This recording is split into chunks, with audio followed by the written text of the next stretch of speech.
সবাইকে ডিজিটাল একাডেমির আজকের আলোচনায় আমন্ত্রণ জানাচ্ছি। আজকে আমরা পত্রিকার পাতা থেকে যে নিউজটা আমাদের খুব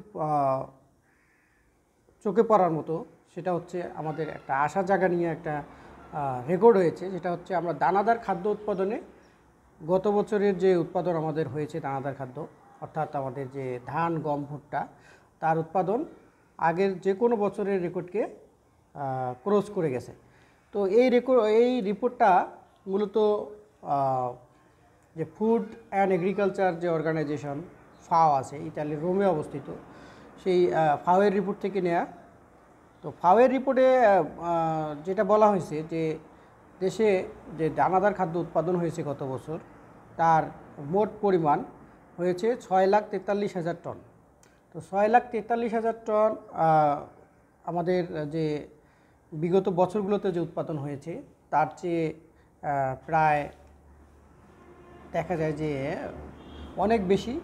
এবং আমাদের যে রানিং বছরের যে উৎপাদন এখন পর্যন্ত সেই উৎপাদন খুব স্বাভাবিক আছে এবং সেটাও অনেক রেকর্ডের পথে যেতে পারে বলে এই সংস্থা জানিয়েছে।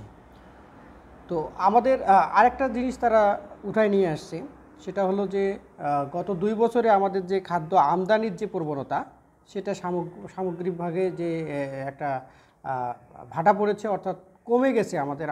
আমরা যে আমদানি করি খাদ্য সামগ্রী, সেটা আমাদের পরিমাণ কমে গেছে এবং আমাদের দেশ কিন্তু খাদ্যে স্বয়ংসম্পূর্ণতা অর্জন করেছে। তারপরও একটা জিনিস এখানে খুব মানে তাদের রিপোর্টে আমাদেরকে নাড়া দিয়ে গেছে, সেটা হচ্ছে তাদের রিপোর্টে একটা জিনিস উঠে আসছে যে বাংলাদেশের প্রায় যে 9 লাখের মতো মানুষ, বিগত বছরগুলোর চেয়ে 9 লাখের মতো মানুষ খাদ্য যে নিরাপত্তাহীনতার বিষয়টা, এই খাদ্য নিরাপত্তাহীনতায় ভুগছে। অর্থাৎ এই প্রতিবেদনে তারা যে রেকর্ডগুলো দেখিয়েছে, আমরা সার্বিকভাবে সেই রেকর্ডগুলো নিয়ে একটু আলোচনা করব। তো তাদের হিসাবে যে বাংলাদেশের যে শুধু যে 23 সালে যে ধান উৎপাদন হয়েছে তার পরিমাণ হলো 5,86,00,000 টন এবং ভুট্টা উৎপাদন হয়েছে 47 লাখ টন, গম উৎপাদন হয়েছে 11 লাখ টন। তো তাদের হিসাব অনুযায়ী 18 সালে বাংলাদেশ 6,09,21,000 টন দানাদার খাদ্য উৎপাদন করে। এটা একটা রেকর্ড ছিল। এবং আমাদের আরেকটা বিষয় যেটা ছিল, সেটা হচ্ছে 22-23 অর্থ বছরে তা বেড়ে কিন্তু 6,31,30,000 টন ছিল। কিন্তু বর্তমান যে আমাদের 22-23 অর্থ বছরে এটা হলো, তো সেই রেকর্ডকেও কিন্তু আমরা ক্রস করলাম হলো 23-24 অর্থ বছরে। 23-24 অর্থ বছরে আমরা করলাম টোটাল 6,43,00,000 টন দানাদার খাদ্য উৎপাদন। তো তাদের এই ধারাবাহিক যে আমাদের রেকর্ডগুলো খাদ্য উৎপাদনে, সেটা কিন্তু আমাদের কৃষির যে সাফল্য সেটা কিন্তু তুলে ধরে।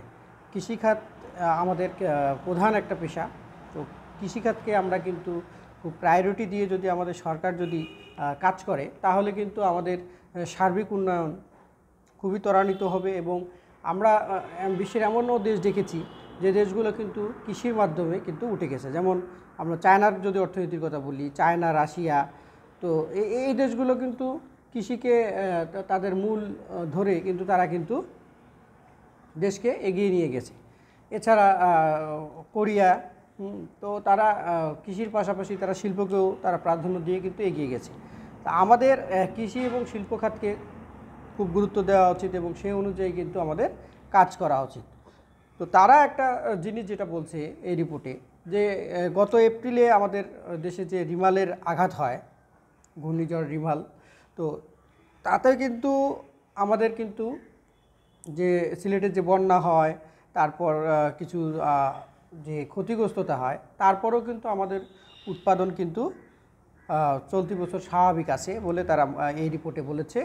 এরপর তারা বলছে যে আমাদের যে ফসলটা উৎপাদন হয় দানাদার ফসল, তার মধ্যে ধানই হচ্ছে আমাদের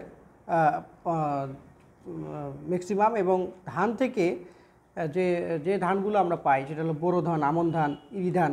তো তো আমাদের এই বোরো ধানের উৎপাদন কিন্তু শতকরা তারা দেখাইছে যে এই 55%। তো 55% ধান আমরা বোরো ধান পাই এবং অলরেডি সেই বোরো ধানগুলো উঠে আসছে, তাই চলতি বছর তারা এটাকে ধরে তারা কিন্তু এই যে সামনের বছরও যে রেকর্ড হতে পারে সেই ইঙ্গিত তারা প্রদান করেছে। এরপর তার মধ্যে তারা আমন ধানের কথা বলছে। এই আমন ধান আমাদের মোট উৎপাদিত ধানের 55% ছিল বোরো ধান এবং 35% হচ্ছে আমন ধান আমরা পেয়ে থাকি। আর বাংলাদেশে যে ভুট্টার উৎপাদন তার 85%ই কিন্তু আমাদের শীতকালীন মৌসুমে হয়ে থাকে। এরপর যেটা তারা বলল যে বাংলাদেশের যে আবহাওয়া তা ভুট্টা চাষের জন্য কিন্তু খুব উপযোগী এবং দামও খুব ভালো পাওয়ার কারণে কিন্তু কৃষকরা দেখা যাচ্ছে যে এই ভুট্টা চাষের প্রতি তারা ঝুঁকে পড়ছে। আর বাংলাদেশে গমের উৎপাদন অন্যান্য বছরের মতোই তারা মনে করে এবং তারা বলেছে যে গম অলরেডি কৃষকেরা ঘরে তুলে ফেলেছে, যার কারণে তারা বলছে যে 11 লাখ টন গম উৎপাদন হয়েছে, যে 11 লাখ টন অন্যান্য যে কোনো বারের চেয়ে বেশি বলে তারা মনে করে এবং স্বাভাবিক আছে। এরপর তাদের রিপোর্টে যে বিষয়টা উঠে আসে সেটা হলো যে তাদের যে বাংলাদেশের যে আমদানি পরিস্থিতি, খাদ্য আমদানি পরিস্থিতি, সেই বিষয়টা তারা তুলে ধরেছে। সেখানে তারা বলেছে যে বাংলাদেশ যে খাদ্যটা আমদানি করে দানাদার খাদ্য, তার মধ্যে সবচেয়ে বেশি আমদানি করে হচ্ছে গম। তো এর বাইরে সামান্য চাল, ভুট্টা বা অন্যান্য যে খাদ্য সামগ্রী আছে সেগুলো আমরা আমদানি করে থাকি। তো বিদায়ী যে অর্থবছর ছিল 23-24 এই যে যাবে এখন, তো সেটাতে মোট 71 লাখ টন দানাদার খাদ্য আমদানির লক্ষ্যমাত্রা নির্ধারণ করা হয়েছিল, কিন্তু লক্ষ্যমাত্রা পূরণ করা হয় নাই বা পূরণ হয়নি। তো গত বছরেও তাই এরকম ছিল, লক্ষ্যমাত্রা বেশি নির্ধারণ করা হয় এবং তার চেয়ে কম আমরা আমদানি করি। তো এটা আমাদের আসলে কিছু প্রবলেম থাকার কারণেও হতে পারে, যেটা হলো তারা বলছে যে বৈদেশিক মুদ্রার রিজার্ভ কমে যাওয়া, ডলারের বিপরীতে টাকার অবমূল্যায়ন এবং ডলার সংকটের কারণে খাদ্য আমদানি কমেছে, এগুলো তারা একটা কারণ হিসেবে উল্লেখ করেছে। এরপর তারা 24 সালে মোট 4 লাখ টন চাল আমদানির লক্ষ্যমাত্রা ঠিক করেছে যে আমাদের খাদ্য মন্ত্রণালয়, সেখানে তাদের যে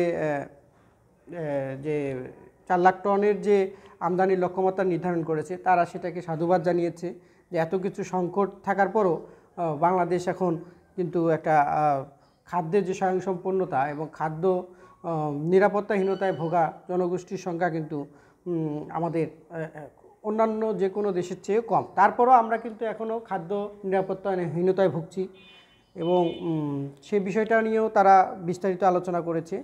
এবং এখানে খাদ্য সচিব মোহাম্মদ ইসমাইল হোসেন প্রথম আলোকে একটা তথ্য দিয়েছে যে চাল এবং ভুট্টার দাম কিছুটা বেড়েছে, তবে এই বাড়তি দামের কারণে কৃষক ভালো দাম পাচ্ছে, ফলে উৎপাদন বেড়েছে আর আমদানি কম হওয়া সত্ত্বেও দেশে চালের কোনো সংকট হয়নি।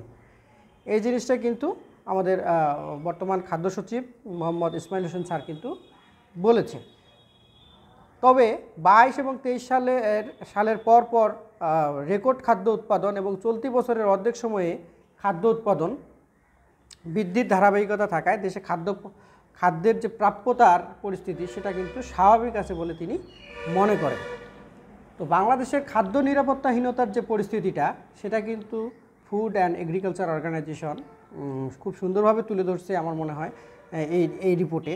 তো সেখানে ফুড অ্যান্ড এগ্রিকালচার যে বাংলাদেশের খাদ্য নিরাপত্তার যে পরিস্থিতিটা তুলে ধরছে, সেখানে তারা বলেছে যে চলতি বছর বাংলাদেশে এপ্রিল থেকে অক্টোবর 1,65,00,000 মানুষ খাদ্য নিরাপত্তাহীনতায় বা খাদ্য নিরাপত্তায় যে সংকট সেটাতেই পড়তে পারে বা রয়েছে বলে তারা মনে করে। তো 1,65,00,000 মানুষ কিন্তু খাদ্য নিরাপত্তাহীনতায় ভুগতে পারে, এটা তাদের প্রতিবেদনে উঠে আসছে।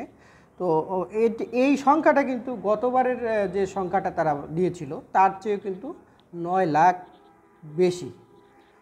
তো 9 লাখ বেশি হওয়ার কারণে গতবার ছিল 1,56,00,000 আর বর্তমানে 1,65,00,000, অর্থাৎ 9 লাখ লোক বেশি খাদ্য নিরাপত্তাহীনতায় ভুগছে।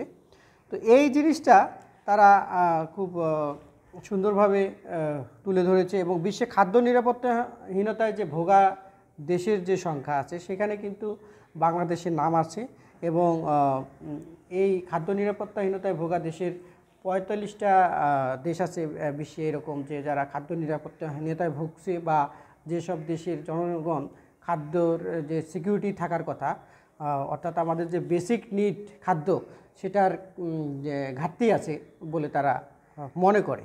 এবং আমাদের 1,65,00,000 লোক খাদ্য নিরাপত্তাহীনতায় ভোগার সম্ভাবনা রয়েছে। এরপর তারা বলছে যে বাংলাদেশের খাদ্য সংকট নিয়ে মানুষের সংখ্যা এখন বেশি থাকার মূলত দুইটি কারণ তারা বলেছে। একটা হচ্ছে তারা মনে করে যে বাংলাদেশের অর্থনৈতিক যে সমস্যা আছে, সেটা ধারাবাহিকভাবে অর্থনৈতিক সমস্যা থাকার কারণে খাদ্য নিরাপত্তা পরিস্থিতি উল্লেখযোগ্য যে পরিবর্তন আসার কথা, সেটাতে তার কোনো পরিবর্তন আসে নাই। দ্বিতীয়ত তারা বলছে যে বাংলাদেশে যে রোহিঙ্গা সংকট 2017 সালের যে 25 ডিসেম্বরে যে আরাকানে যে মিয়ানমারি যে বাহিনী ছিল, সেই বাহিনী কর্তৃক যে অ্যাগ্রেশনটা চলে, সেই অ্যাগ্রেশনের ফলে বাংলাদেশে কিন্তু বিপুল পরিমাণ যে রোহিঙ্গা জনগোষ্ঠী অনুপ্রবেশ ঘটে। সেই অনুপ্রবেশের ফলে কিন্তু প্রায় 10 লাখেরও বেশি রোহিঙ্গা জনগোষ্ঠী বাংলাদেশে আশ্রয় নেয়। তো তাদের যে খাদ্য যোগান দিতেও কিন্তু আমাদের হিমশিম খেতে হচ্ছে, এবং যার ফলে কিন্তু আমাদের যে খাদ্য নিরাপত্তাহীনতায় যে ভোগার যে মানুষের যে সংখ্যা যে বাড়ার দিকেই আছে, সেটা কিন্তু এই জনগোষ্ঠীর খাদ্যকে নিশ্চিত করতে আমাদের খাদ্য নিরাপত্তাহীনতায় ভুগতে হচ্ছে বলে এই সংস্থা তুলে ধরেছে।